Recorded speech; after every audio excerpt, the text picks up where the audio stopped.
On va faire ici des rappels sur les nombres complexes. Et on parlera aussi de la représentation de Fresnel en électricité. Donc, on va considérer un nombre complexe z bar qui a comme donc partie réelle petit a et comme partie imaginaire petit b. Donc, je le noterai sous la forme a plus jb. On peut définir le module du nombre complexe, module de z, qui s'écrit donc racine carrée de la partie réelle petit a au carré plus la partie imaginaire petit b au carré. Alors le nombre complexe, on peut aussi l'écrire en faisant apparaître son module et sa phase. Ça va s'écrire module de z exponentielle j phi, où phi donc c'est l'argument du nombre complexe z. Alors pour exprimer cet argument, pour essayer de relier les deux notations avec la partie réelle et la partie imaginaire, première notation, et la deuxième notation avec le module et la phase, on va développer cette expression-là. Ça va donc s'écrire 2z cosinus phi plus module de z j sinus phi. Et donc on voit que si on prend cette écriture, la partie réelle ici c'est petit a, donc c'est module de z cosinus phi, et la partie imaginaire ici petit b, c'est cette partie-là, donc petit b c'est module de z sinus phi. Du coup, on voit qu'on peut réécrire l'argument de phi. Si on fait le rapport de b sur a, on se rend compte que b sur a, c'est sinus phi sur cosinus phi, c'est-à-dire tangente phi. Donc, ça nous permet de relier partie réelle, partie imaginaire et l'argument. Alors, si on veut aller un petit peu plus loin en faisant intervenir l'arc tangente, ce qu'il ne faut pas oublier, c'est que l'arc tangente, donc, elle est définie donc, pour toute valeur dans R, et elle donne des valeurs entre moins pi sur 2 et pi sur 2. Du coup, ce qui va se passer, c'est que pour pouvoir dire que phi c'est arc tangente de b sur a, ça ne va pas être toujours le cas, ça dépend de si phi est entre moins pi sur 2 et pi sur 2 ou pas.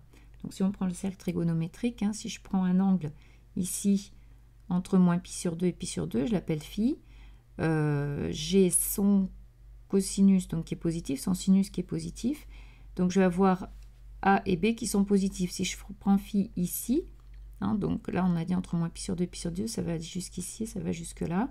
Donc dans ce cas, j'ai le cosinus qui est positif et le sinus qui est négatif. Donc dans tous les cas, quand j'ai phi qui appartient à moins pi sur 2,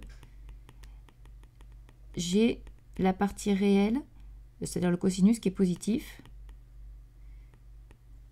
Donc comme on sait que petit a, c'est justement module de z qui est positif fois cosinus phi, ça veut dire que le petit a est positif. Donc en fait, on a premier cas si la partie réelle de z est positive, c'est-à-dire si a est positif, on a phi qui appartient entre moins pi sur 2 et pi sur 2. Dans ce cas-là, on est bien dans le bon domaine et on peut écrire que phi, c'est l'arc tangente de b sur a. Si la partie réelle de z est négative, c'est-à-dire un négatif, on va avoir cette fois-ci phi qui est de l'autre côté, dans la partie qui est ici. Et du coup, on va essayer de se ramener au domaine moins pi sur 2, pi sur 2. Donc par exemple, si j'ai phi qui correspond à cet angle-là, on va enlever pi, ce qui permet de se retrouver dans le domaine moins pi sur 2, pi sur 2. Et on va donc pouvoir dire que le terme ensuite, donc on va écrire la chose suivante, ça veut dire que phi va être égal à pi moins, et là donc je vais avoir arc tangente de b sur a. Donc, puisque pi moins phi est donc dans le bon domaine pour définir entre moins pi sur 2 et pi sur 2. Donc voilà, quand on veut, effectivement, ça va nous servir en régime sinusoïdal, quand on veut exprimer éventuellement l'argument, donc le déphasage entre l'entrée et la sortie. Alors, des petites remarques sur l'utilisation, parce que ça intervient aussi quand on a, par exemple, des fonctions de transfert. On a souvent un rapport ou un produit, donc avec les modules. Si on prend module de Z1, Z2, ça va être le module de Z1 fois le module de Z2. Donc de la même façon, si on a un rapport module de Z1 sur Z2, ce qui arrive fréquemment dans les fonctions de transfert, ça va être module de Z1 sur module de Z2. Si si, pareil pour les arguments, en fait, ça s'arrange bien aussi dans des produits et des rapports. Argument de Z1 fois Z2, c'est l'argument de Z1 plus l'argument de Z2. Et donc, pareil pour les rapports, on va avoir argument de Z1 sur Z2 qui est égal à l'argument de Z1 moins l'argument de Z2. Donc, avec ça, vous devrez pouvoir arriver à déterminer tout ce qu'il faut pour les fonctions de transfert. Alors, l'utilisation donc de Fresnel maintenant. Donc, ça se fait bien sûr quand on est en régime sinusoïdal. Donc forcé.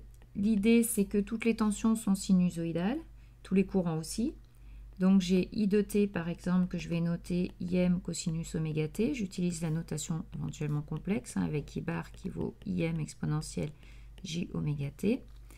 J'ai une tension quelconque U de t qui va s'écrire UM cosinus oméga t plus phi.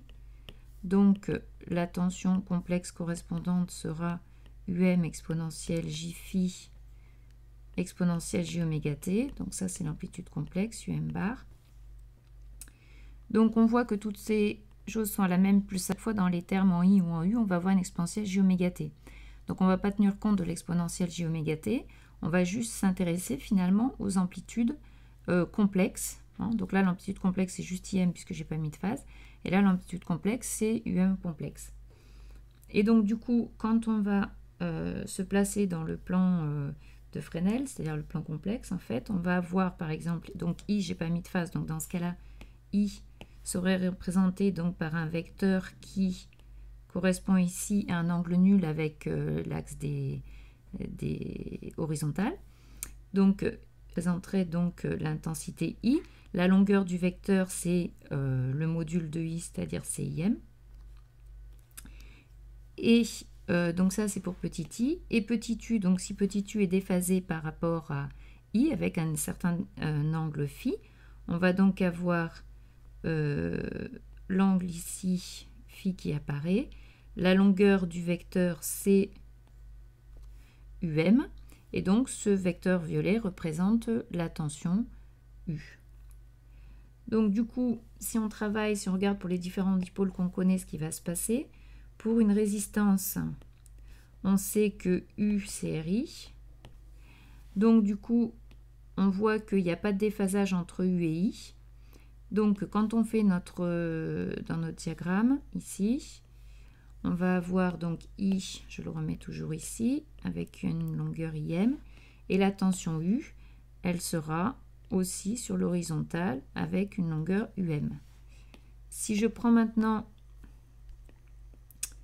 une bobine avec une inductance grand L, j'ai UL qui vaut LDI sur DT, c'est-à-dire en complexe, j'ai UL complexe qui vaut JL oméga fois I complexe.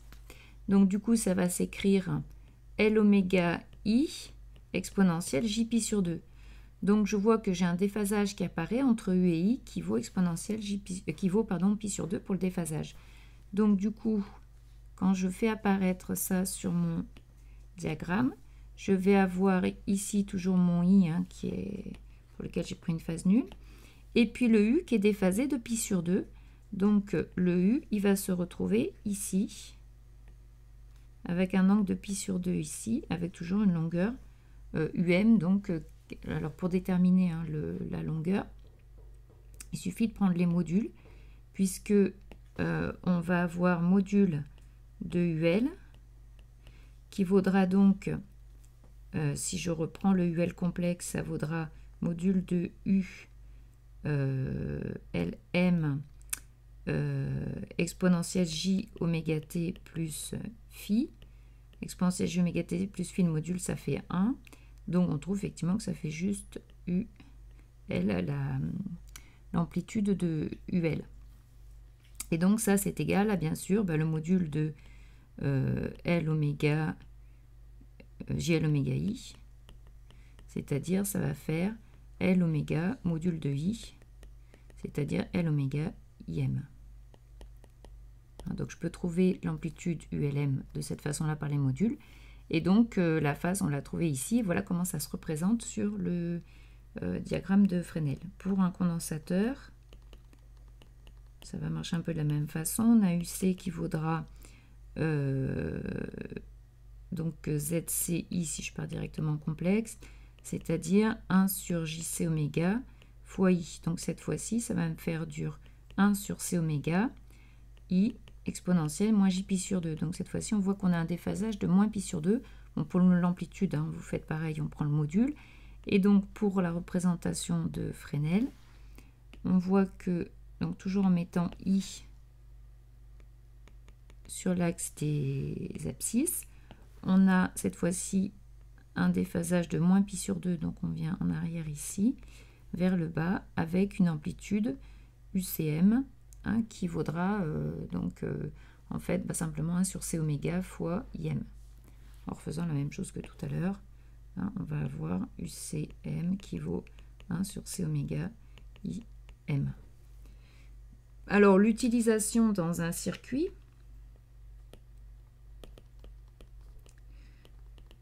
je prends par exemple le circuit RLC en régime sinusoïdal.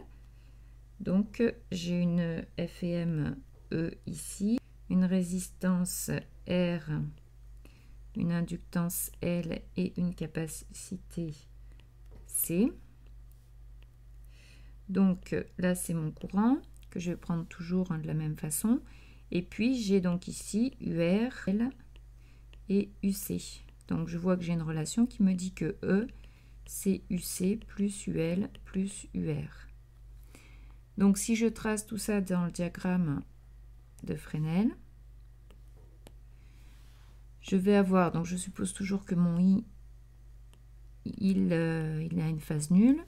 Et du coup, je vois que le UR, donc il est comme ceci tout à l'heure, avec une phase nulle. Le UL, on a dit qu'il allait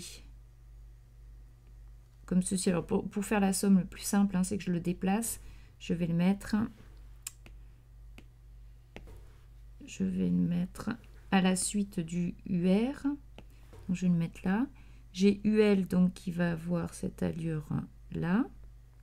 Donc la longueur, hein, du vecteur, on l'a calculé tout à l'heure, ça dépend bien sûr de la valeur de L de oméga. Et puis j'ai UC qui va être, donc pareil, hein, je le mets à l'extrémité, comme ça je vais pouvoir sommer directement mes vecteurs. Le vecteur UC, supposons qu'il soit plus long par exemple, hein, que UL. Donc sa longueur c'est UCM, ça dépend donc de C oméga et IM.